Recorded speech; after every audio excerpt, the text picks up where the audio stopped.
ആകാശവാണി.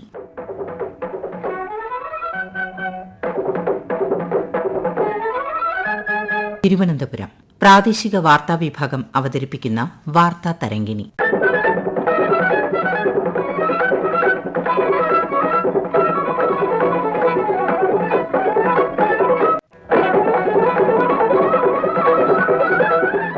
പ്രവാസി ഭാരതീയ ദിവസ്.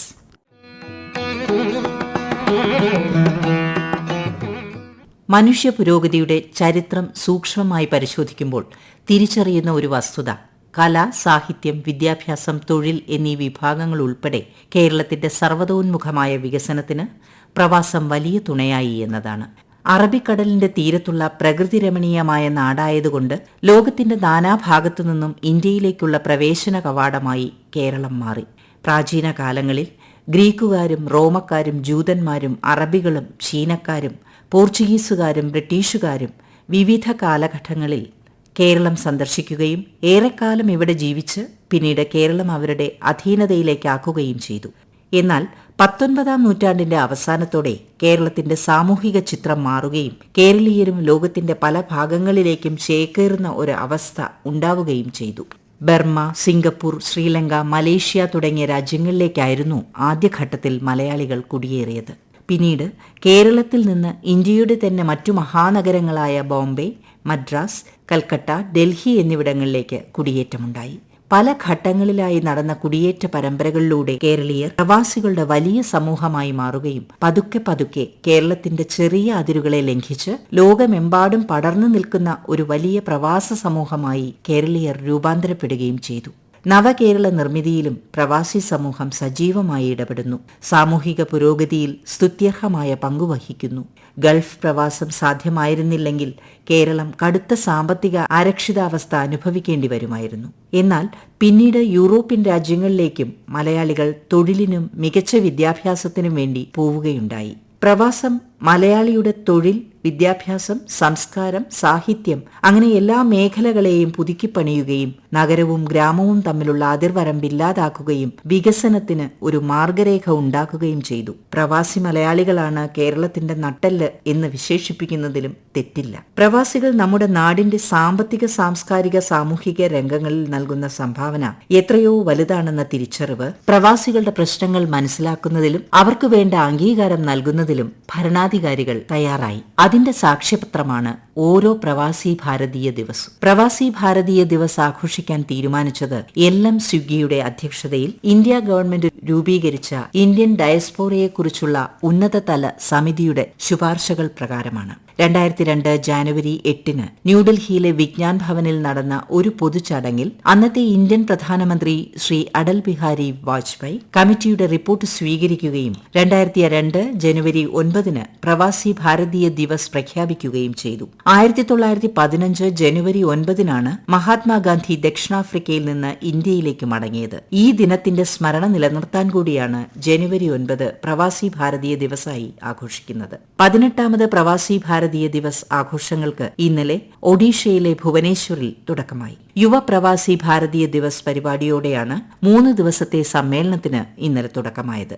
ഇന്ത്യയിലും വിദേശത്തുമുള്ള പ്രവാസി മലയാളികളുടെ പരാതികൾ പരിഹരിക്കുന്നതിനും അവരുമായി സുസ്ഥിര പങ്കാളിത്തം പുലർത്തുന്നതിനുമായി 1996 ഡിസംബർ 6 കേരള സർക്കാർ നോൺ റെസിഡന്റ് കേരളൈറ്റ് അഫയേഴ്സ് അഥവാ നോർക്ക ആരംഭിച്ചു. ഇന്ത്യയിൽ ഇത്തരത്തിലുള്ള ആദ്യത്തെ വകുപ്പാണ് നോർക്ക. 18ാമത് പ്രവാസി ഭാരതീയ ദിവസിന്റെ ചടങ്ങുകളെക്കുറിച്ചും നോർക്കയുടെ പ്രവർത്തന രീതികളെക്കുറിച്ചും നോർക്ക CEO അജിത് കൊലശ്ശേരി വാർത്താ തരംഗിണിയോട്. പ്രവാസ് ഭാരത് ദിനത്തോടനുബന്ധിച്ച് 3 ദിവസത്തെ പ്രവാസ് ഭാരതീയ ദിവസ് സമ്മേളനം പ്രധാനമന്ത്രി നരേന്ദ്രമോദി ജനുവരി 9 സമ്മേളനം ഉദ്ഘാടനം ചെയ്യും. വികസിത ഭാരതത്തിന് പ്രവാസികളുടെ സംഭാവന എന്നതാണ് ഇക്കുറി സമ്മേളനത്തിന്റെ പ്രമേയം. 50ലേറെ രാജ്യങ്ങളിൽ നിന്നായി ബിസിനസ് പ്രമുഖരും സംരംഭകരും സാമ്പത്തിക വിദഗ്ധരും ഉൾപ്പെടെ 7500 ഡെലിഗേറ്റുകളാണ് ഈ സമ്മേളനത്തിൽ പങ്കെടുക്കുന്നത്. ജനുവരി 10 രാഷ്ട്രപതി ദ്രൗപദി മുർമു പ്രവാസ് ഭാരതീയ സമ്മാൻ അവാർഡുകൾ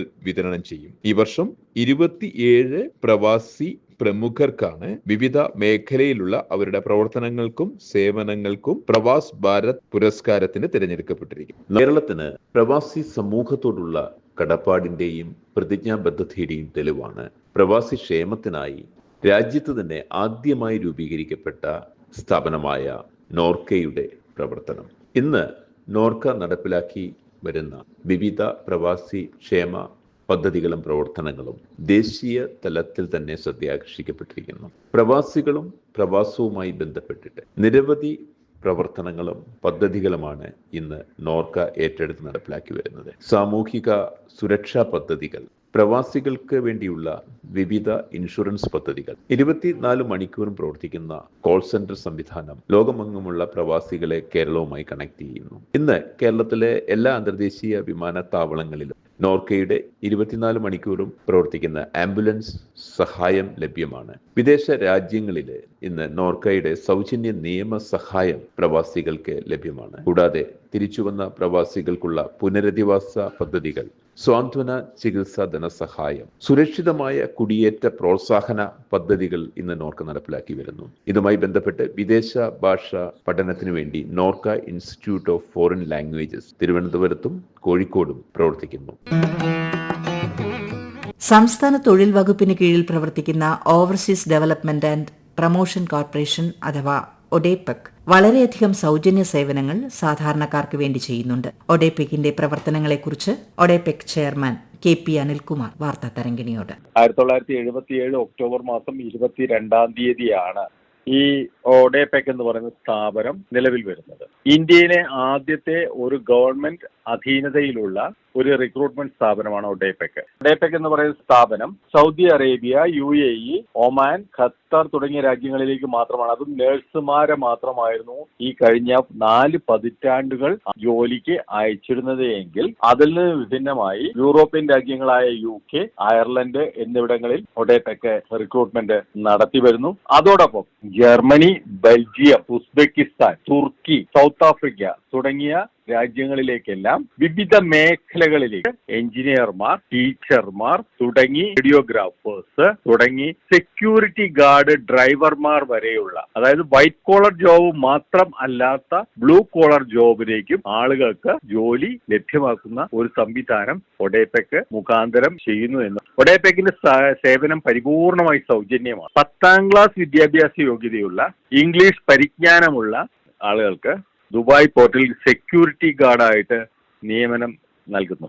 ഈ ഒഡേപെക് ഇപ്പൊ ഏറ്റവും പുതുതായി തുടങ്ങിയ സ്റ്റഡി അബ്രോഡ് എന്ന് പറയുന്ന സംവിധാനം മുഖേന പട്ടികജാതി പട്ടികവർഗ വികസന വകുപ്പുമായി ബന്ധപ്പെട്ട് 310 കുട്ടികളെ 25 ലക്ഷം രൂപ ഗ്രാന്റ് നൽകി വിദേശത്ത് വിദ്യാഭ്യാസത്തിന് വിടുകയാണ്. അതോടൊപ്പം ഈ വിഭാഗത്തിൽപ്പെടുന്ന ആളുകളല്ല എങ്കിൽ ഇവർക്കെല്ലാം പോലെ ഗ്രാന്റുകൾ നൽകുന്നുണ്ട്. കോവിഡിന് മുൻപും ശേഷവും എന്ന രീതിയിലെ കാര്യങ്ങൾ കാണാൻ കഴിയുകയുള്ളൂ.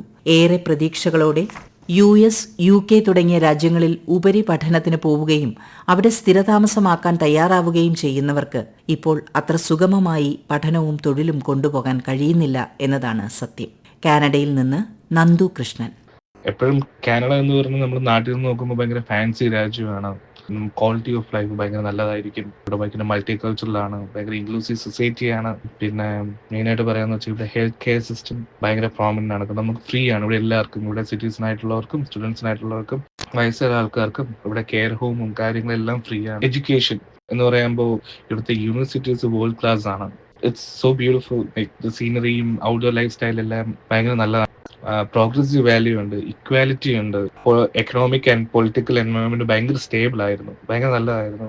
വർക്ക് ബാലൻസ് നല്ലതായിരുന്നു ഒരു പെർട്ടിക്കുലർ ടൈം വരെ. ഇപ്പോഴല്ല, ഒരു പെർട്ടിക്കുലർ ടൈം വരെ. സമയത്ത് കോവിഡിന് മുന്നേ വരെ ഇവിടുത്തെ സിറ്റിസൺ അല്ലെങ്കിൽ PR ആവാനുള്ള പാത്ത് വേ കമ്പാരിറ്റീവ്ലി കുറച്ച് എളുപ്പമായിരുന്നു. പിന്നെ ടെക്നോളജിക്കൽ അഡ്വാൻസ്മെന്റ്സ് ഭയങ്കര കൂടുതലായിരുന്നു. കാനഡയ്ക്ക് എപ്പോഴും ഒരു ഗ്ലോബൽ റെപ്യൂട്ടേഷൻ എന്നും ഉണ്ടായിരുന്നു. ആക്ച്വലി ഇതൊക്കെ തന്നെയായിരുന്നു കാനഡ ഇപ്പം നമ്മളൊക്കെ അട്രാക്ട് ആയിട്ട് കാനഡയിൽ വന്നതും. ഞാനിപ്പോൾ സ്റ്റുഡന്റ് ലൈഫിന്റെ ബുദ്ധിമുട്ടുകൾ പറയാം. ഏറ്റവും മെയിൻ കാര്യം എന്ന് പറയാൻ കൾച്ചറൽ അഡ്ജസ്റ്റ്മെന്റ് ആണ്. എന്ന് പറയുമ്പോൾ നമുക്ക് ലാംഗ്വേജ് ഡിഫിക്കൽട്ടീസ് ഉണ്ടായിരുന്നു. കനേഡിയൻ നോംസ് അല്ലെങ്കിൽ ഇവരുടെ സൊസൈറ്റിയിൽ എക്സ്പെക്ടേഷൻസ് എന്ന് പറഞ്ഞ സംഭവമുണ്ട്. അപ്പൊ നമുക്കത് ഭയങ്കര ബുദ്ധിമുട്ടായിരിക്കും. നമ്മൾ ഭയങ്കര ഐസൊലേറ്റ് ആയെന്ന് നമുക്ക് ഫീൽ ആവും. ഫൈനാൻഷ്യൽ സ്ട്രഗിൾസ്, ഇവിടുത്തെ ഹൈ ട്യൂഷൻ ഫീസ് ആണ് കമ്പയർ ടു ഇവിടുത്തെ ലോക്കൽ പീപ്പിൾ. ലിവിങ് കോസ്റ്റ്, താമസിക്കാൻ ഭയങ്കര പൈസയാണ്. നമ്മൾ വിചാരിക്കുന്ന പോലെ അല്ല. ഫാമിലി ആയിട്ട് വന്നവർക്ക് കുറച്ചുകൂടെ കുഴപ്പമില്ലായിരിക്കും, പക്ഷെ സ്റ്റിൽ അവർക്കും ബുദ്ധിമുട്ടാണ്. പിന്നെ വർക്ക് ലിമിറ്റേഷൻസ് ഉണ്ട്. സാധാരണ 40 hour കാനഡയിൽ എല്ലാവർക്കും വർക്ക് ചെയ്യാനുള്ള അനുമതി ഉള്ളത്. സ്റ്റുഡൻസിന് അത് നേരെ ഹാഫായിട്ട് മാറും. പിന്നെ അക്കാഡമിക് ചാലഞ്ചസ് ആണ് മെയിൻ. ഇവിടുത്തെ എഡ്യൂക്കേഷൻ സിസ്റ്റത്തിലൂടെ നമുക്കൊന്ന് കോപ്പ് ചെയ്യാൻ ഭയങ്കര ബുദ്ധിമുട്ടായിരിക്കും. മീൻസ് ക്ലാസ്സിൽ രണ്ടും കൂടി ഒരുമിച്ച് കൊണ്ടുപോകാൻ ഭയങ്കര ബുദ്ധിമുട്ടായിരിക്കും. പിന്നെ സോഷ്യൽ ഐസൊലേഷൻ എന്ന് പറയുന്ന പരിപാടി ഭയങ്കര പ്രോമിനന്റ് ആണ് കാനഡയിൽ. എന്ന് വെച്ചാൽ നമ്മള് വിന്റർ ആകുമ്പോൾ ഭയങ്കര ഡിപ്രസിംഗ് ആണ്. അപ്പൊ നമ്മൾ വീട്ടിൻ്റെ അകത്ത് തന്നെ നമ്മൾ മോസ്റ്റ്ലി നമ്മൾ ഇരുന്ന് പോകും. പിന്നെ mental health, anxiety, stress, lack of support. Covid ഏറ്റവും അധികം ബാധിച്ചത് പ്രവാസികളെയാണ്, പ്രത്യേകിച്ച് ഗൾഫ് രാജ്യങ്ങളിൽ. സ്വദേശവൽക്കരണം കൂടിയായപ്പോൾ എല്ലാ തൊഴിൽ മേഖലയിലും ഒരനിശ്ചിതത്വം ഉണ്ടാകുന്നുണ്ട്. അബുദാബിയിൽ ആരോഗ്യ പ്രവർത്തകയായ പാർവതി തന്റെ മേഖലയിലെയും മറ്റു മേഖലകളിലുമുള്ള തൊഴിൽപരമായ ബുദ്ധിമുട്ടുകൾ വാർത്താ തരംഗിണിയോട് വ്യക്തമാക്കുന്നു. കോവിഡിന് മുന്നേ ഇപ്പോഴത്തെ സാഹചര്യത്തിൽ എല്ലാ മേഖലകളിലും, ആരോഗ്യ മേഖലകളിലും മാത്രമല്ല എല്ലാ മേഖലകളിലും ഒരുപാട് ദേശീയവൽക്കരണം നടക്കുന്നുണ്ട്.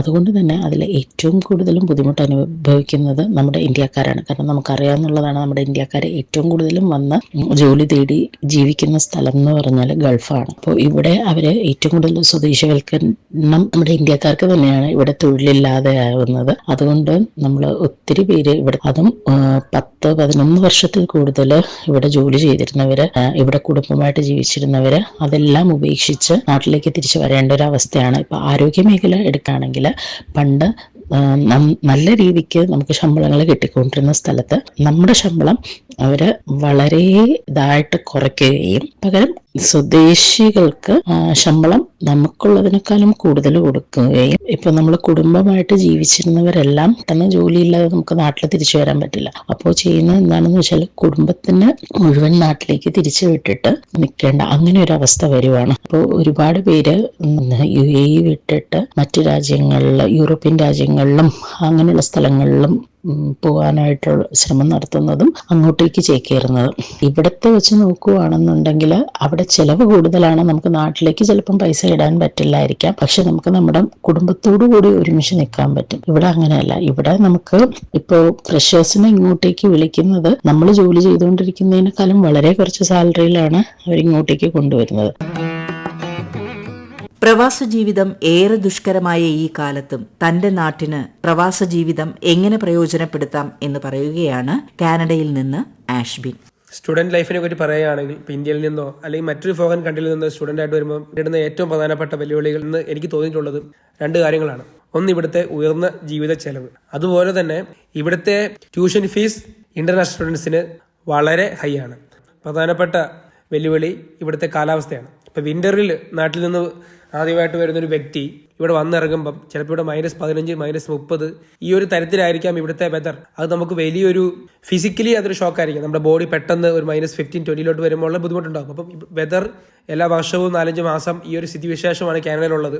നമുക്ക് നല്ല രീതിയിലുള്ള ഡ്രസ്സിങ്ങും മറ്റു കാര്യങ്ങളും വേണം. അതുപോലെ തന്നെ പാർട്ട് ടൈം ജോലി കിട്ടാനുള്ള ബുദ്ധിമുട്ട്. സ്റ്റുഡൻ്റ് ആയിട്ട് വരാൻ താല്പര്യമുള്ളവരോട് എനിക്ക് പറയാനുള്ളത്, വ്യക്തമായ പ്ലാനിങ്ങോടുകൂടി അല്ലാതെ എനിക്ക് കാനഡയിലോട്ട് വന്നാൽ വളരെ ബുദ്ധിമുട്ടായിരിക്കും. നമ്മുടെ സന്തോഷ് ജോർജ് കുളങ്ങരയൊക്കെ പറഞ്ഞ പോലെ കാനഡയിൽ കണ്ട നല്ല കാര്യങ്ങൾ, കാനഡയിൽ നിന്നല്ല നമ്മൾ വിദേശത്ത് പോയി കാണുന്ന എല്ലാ നല്ല കാര്യങ്ങളും ഇന്ത്യയിലോട്ട് കൊണ്ടുവരാൻ സാധിക്കുമെങ്കിൽ, ഇന്ത്യയിൽ ഇല്ലാത്ത ഒന്നാണെങ്കിൽ അത് ഇന്ത്യൻ സമൂഹത്തിൽ, ഇന്ത്യൻ ജനതയ്ക്ക് പകർന്നു കൊടുക്കാനായിട്ട് ശ്രദ്ധിക്കാവുന്നതാണ്. പ്രവാസികൾ രാജ്യത്തിന് സാമ്പത്തിക, സാംസ്കാരിക, സാമൂഹിക ഭദ്രത ഉണ്ടാക്കുന്നവർ ആണെങ്കിലും അവർ കടന്നുപോകുന്നത് പലപ്പോഴും ഒറ്റപ്പെടലിന്റെയും ആശങ്കകളുടെയും അവസ്ഥകളിലൂടെയാണ്. ഓരോ പ്രവാസിയുടെയും കുടുംബങ്ങളും സമാന അവസ്ഥയിലാണ്. ജീവിതത്തെ 2ആയി പകുത്തെടുക്കുന്ന അവസ്ഥ. എങ്കിലും പ്രവാസത്തെയും പ്രവാസികളെയും മനുഷ്യചരിത്രത്തിൽ നിന്ന് മാറ്റി നിർത്താനാവില്ല. ഒപ്പം ഭാരതത്തിന്റെ വികസന പ്രവർത്തനങ്ങളിൽ അവരുടെ നിസ്തുലമായ പങ്കിനെയും. രാജ്യത്തിന് പുരോഗതി കൈവരുന്നതോടൊപ്പം പ്രവാസികളുടെ ആശങ്കകളും പരിഹരിക്കപ്പെടട്ടെ. വാർത്താ തരംഗിണി സമാപിക്കുന്നു.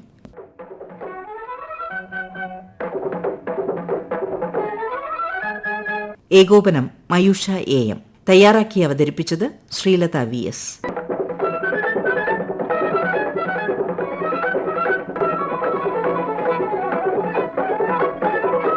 വാർത്താ തരംഗിണി ഇനി തിങ്കളാഴ്ച രാവിലെ 9 മണിക്ക്.